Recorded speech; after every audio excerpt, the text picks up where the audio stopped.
আন্দোলন সংগ্রামে যার যেই অবদান সেটা স্বীকার করতে হবে জানিয়ে বিএনপির মহাসচিব মির্জা ফখরুল ইসলাম আলমগীর বলেছেন, বিভক্তির রাজনীতি যেন আমরা না করি। এখন সবচেয়ে বেশি প্রয়োজন দেশকে বাঁচানোর জন্য ও গণতন্ত্র ফিরে পাওয়ার জন্য ঐক্য।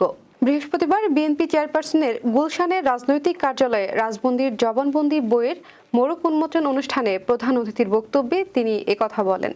চেয়ারপারসনের উপদেষ্টা ইসমাইল জাবিউল্লাহর সভাপতিত্বে ও কৃষক দলের সাধারণ সম্পাদক শহীদুল ইসলাম বাবুলের সঞ্চালনায় প্রধান আলোচক হিসেবে বক্তব্য রাখেন বিশিষ্ট সাংবাদিক শফিক রেহমান। মির্জা ফখরুল বলেন, কি দুর্ভাগ্য আমাদের, হাসিনা পালিয়ে যাওয়ার পর থেকে কেন জানি আমরা নিজেদের প্রতি বিশ্বাস ফিরিয়ে আনতে পারছি না, ঐক্যের জায়গায় থাকতে পারছি না। কি দুর্ভাগ্য, এখন যেটা শুরু হয়েছে এটা কিন্তু এতটুকু সুস্থ ব্যাপার নয়। একটা অসুস্থ প্রতিযোগিতা শুরু হয়েছে ক্ষমতায় টিকে থাকার জন্য। ক্ষমতা তখনই টিকে থাকবে যখন এটাকে স্থির করা যায়, স্থিতিশীলতা আসবে।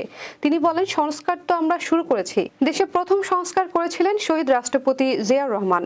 তিনি একদলীয় শাসন ব্যবস্থা থেকে বহুদলীয় শাসন ব্যবস্থা প্রবর্তন করেছিলেন।